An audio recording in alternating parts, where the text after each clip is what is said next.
Hello student. समाकलित वेग समीकरण पढ़ रहे थे।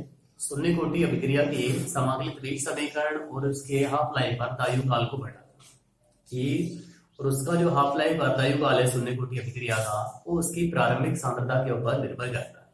अब हमें शून्य कोटि के बाद प्रथम कोटि के लिए पढ़ेंगे। तो आज का जो टॉपिक है वो है प्रथम कोटि अभिक्रिया के लिए समाकलित वेग समीकरण।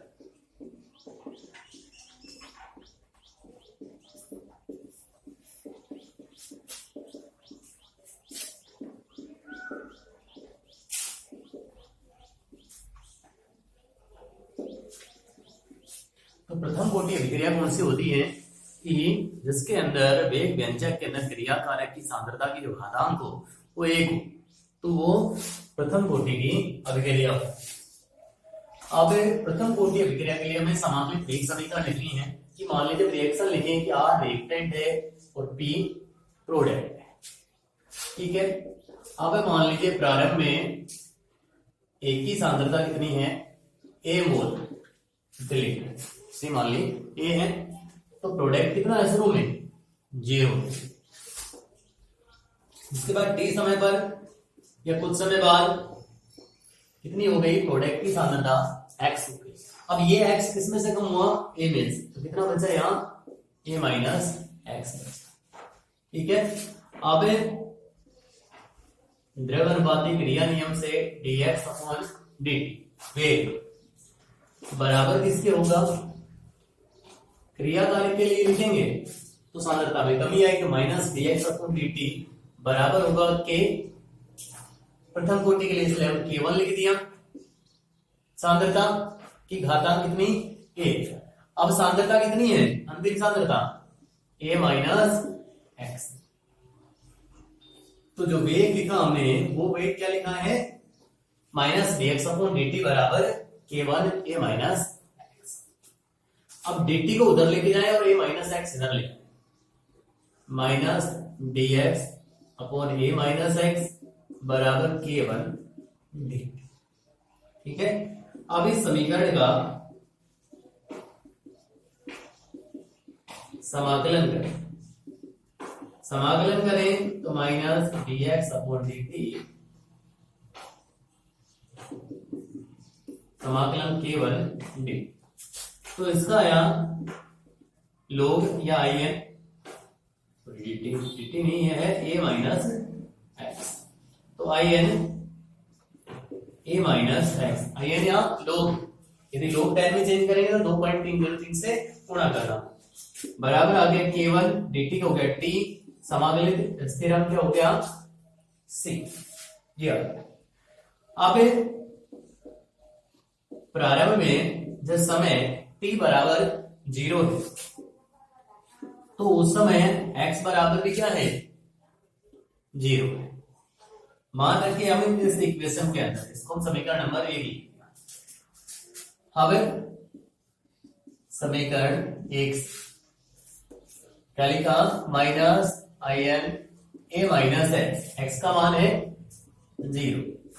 उसके बाद में k1 t की वैल्यू 0 प्लस में c, तो ये आ गया माइनस आई एन ए बराबर c के।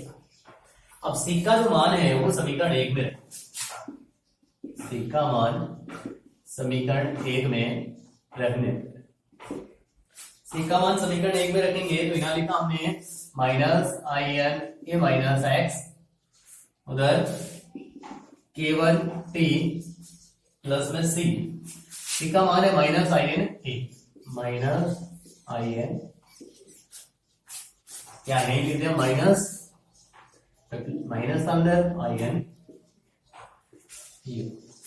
अब इसको इधर लेके आए क्योंकि यहाँ ए माइनस एक्स, तो इसको इधर लेके आए। अब इधर माइनस का तो यहाँ जाएगा प्लस, तो आई एन ए माइनस में I N A minus X बराबर हो गया k1 t। या लिख दिया I N A upon A minus X बराबर हो गया k1। आई एन को हटा के लोग लिख सकते हैं, तब क्या लिखेंगे 2.303 से गुणा करना, तो आई एन बराबर होगा 2.303 log 10 होता है। अब लिखा हमने 2.303 log a upon a minus X बराबर k1। अब हमें याद क्या करना है, k1।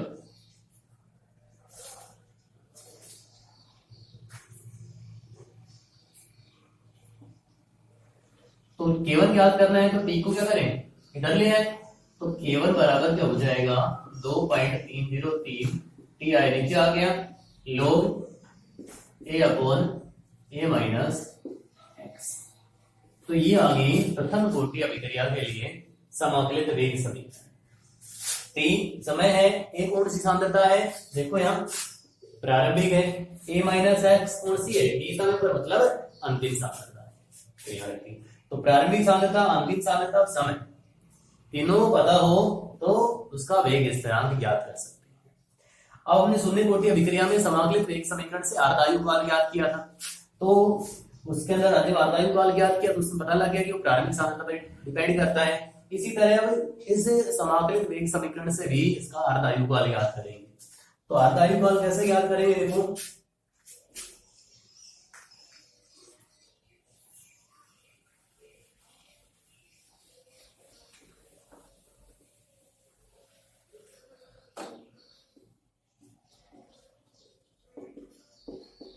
अर्धायु काल क्या होगा कि जब अभिक्रिया 50% कंप्लीट हो जाती है तो वो टाइम उसका हाफ लाइफ टाइम होता है। तो t बराबर होगा t1/2 और सांद्रता x जो सांद्रता है प्रोडक्ट की वो क्या होगी, प्रारंभिक सांद्रता की आधी, तो a/2। तो x क्या होगी, a/2। x कौन सी है, प्रोडक्ट की सांद्रता। तो यानी कि जब 50% पूर्ण हो गया तो यहाँ कितनी बचेगी, 50%, तो हाफ टाइम होगा, यानी कि यहाँ x की वैल्यू कितनी होनी चाहिए, a/2 के बराबर होनी चाहिए, उसकी प्रारंभिक सांद्रता की आधी हो जाए। अब रखें यहां पर, तो k1 बराबर 2.303 अपॉन t की जगह रखा t1/2 log a upon a minus a/2। t1/2 इधर ले आए क्योंकि याद करना है t1/2, तो 2.303 अपॉन में k1 log a/2 बच गया, a माइनस a/2 में a/2 बच गया, a से कैंसिल हो गया, 2 गया ऊपर, तो t1/2 2.303 अपॉन में k1 log 2, और log 2 की जो वैल्यू होती है वो होती है 0.30, मान रखे यहाँ। तो t1/2 बराबर हो गया 2.303 इंटू 0.3010 अपॉन k1, तो t1/2 बराबर आ गया 0.693 अपॉन k1। क्या आ गया, प्रथम कोटि अभिक्रिया का हाफ लाइफ टाइम अर्धायु काल। अब इसका अर्धायु काल होता है 0.693 अपॉन k1। तो इसका अर्धायु काल ज्ञात करने के लिए क्या चाहिए, केवल वेग स्थिरांक चाहिए, जबकि शून्य कोटि अभिक्रिया का जो अर्धायु काल ज्ञात करने के लिए वेग स्थिरांक के साथ साथ उसकी प्रारंभिक सांद्रता भी चाहिए, क्योंकि उसका वेग प्रारंभिक सांद्रता के ऊपर डिपेंड करता है। लेकिन प्रथम कोटि अभिक्रिया का जो अर्धायु काल होता है वो उसकी प्रारंभिक सांद्रता पर निर्भर नहीं करता। तो ये आ गया। इसके न्यूमेरिकल भी आते हैं, इसमें पूछे जाते हैं कि जैसे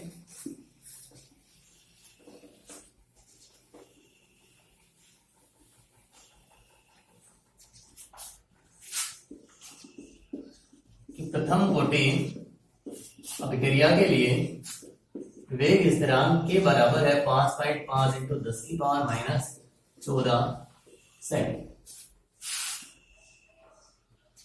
सेकेंड इनवर्स है। तो t1/2 या अर्धायु काल ज्ञात है। तो अर्धायु काल ज्ञात करेंगे तो t1/2 0.693 बटे, तो t1/2 बराबर 0.693 अपॉन 5.5 इंटू 10 की पावर माइनस, मान रखेंगे, सोल्व कर लेंगे तो उसका अर्धायु काल ज्ञात होता है। इस तरह से अर्धायु काल ज्ञात है। तो हो गया शून्य कोटि भी और प्रथम कोटि।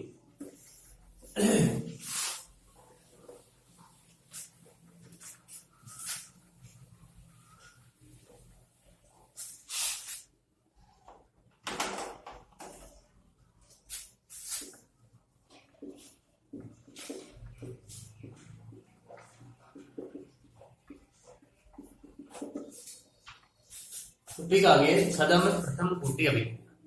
अब छदम प्रथम कोटि अभिक्रिया कौन सी होती है? देखो कई बार क्या होता है कि अभिक्रिया की कोटि तो एक रहती है लेकिन आणविकता एक से ज्यादा हो जाती है, मतलब उसकी आणविकता और कोटि दोनों में अंतर रहता है, तो वो छदम प्रथम कोटि अभिक्रिया होती है। ऐसा क्यों होता है? क्योंकि उसके अंदर कोई ना कोई पदार्थ आधिक्य में होता है। यदि कोई पदार्थ आधिक्य में होता है तो उसकी सांद्रता परिवर्तन बहुत ही कम होता है, जो है 0 होता है, और सांद्रता परिवर्तन इसमें बहुत ही कम हो रहा है तो वो कोटि में ऐड नहीं होगा, इसलिए उसके आणविकता और कोटि में अंतर रहता है। जैसे बात करें एस्टर का जल अपघटन, या एस्टर में हम ले लें कोई भी सुक्रोज का जल अपघटन, सुक्रोज है चीनी, होता है C12H22 हो गया, जल अपघटन कराएंगे, जल से अभिक्रिया हो। अब जल यहां जो मिलाया जाता है जब अपघटन कराते हैं किस मिलाया जाता है? आधिक्य में मिलाया जाता है। आधिक्य में मिलाया जाता है तो C6H12O6 प्लस में C6H12O6 ग्लूकोज और फ्रैक्टोज में, ठीक है। अब इसके लिए जब वेग लिखेंगे तो वेग बराबर लिखते हैं कि क्रियाकारक की जो सांद्रता उसको मोल की संख्या तो घातांक के रूप में लिखेंगे, तो क्रियाकारक गुण C12H22 हो गया, लेकिन H2O को नहीं लिखेंगे। क्यों? क्योंकि किसमें मिलाया है? ये आधिक्य में मिलाया, तो सांद्रता परिवर्तन 0 रहता है, इसलिए किसको लिखना है? केवल C12H22 हो गया। मोल कितना है? 1, तो यानी कि इसकी कोटि कितनी हो गई? 1 हो। घातांक कितनी है? नहीं है तो मतलब 1। लेकिन आणविकता कि कितने अणु उसके अंदर भाग ले, जब एक अणु सुक्रोज का लेगा तो एक अणु जल का भी उसमें भाग लेगा, जल का भाग लेगा तो यानी कि 1 और 1 2, तो आणविकता कितनी हो जाएगी? 2। इसकी आणविकता कितनी होगी? 2। तो उन दोनों के अंदर अंतर है, इसलिए अभिक्रिया कौन सी है? छदम प्रथम कोटि की अभिक्रिया है। तो छदम प्रथम कोटि अभिक्रिया इसकी आणविकता कोटि के अंदर अंतर रहता है। अब एस्टर का जल अपघटन,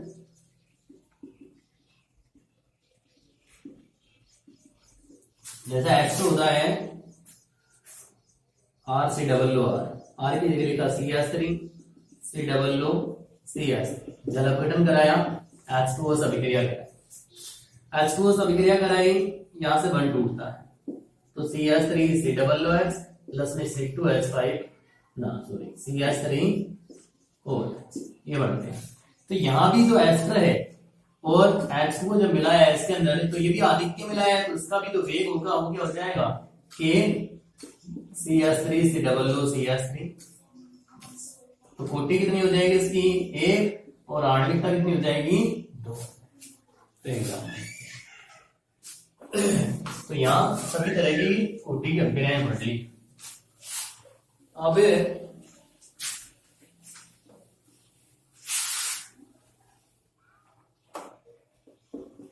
पूछा जाए कि मान लीजिए कोई अभिक्रिया दे दी, प्रश्न एक मान लीजिए कि निम्न अभिक्रियाओं की कोटि बताइए, आपको बतानी है अभिक्रिया के कौन सी कोटि की अभिक्रिया है।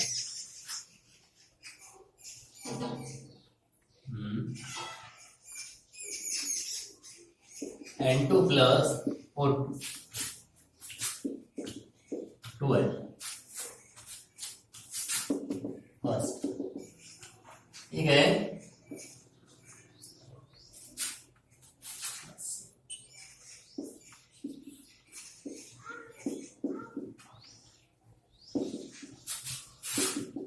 ठीक है, N2 प्लस 3H2 12,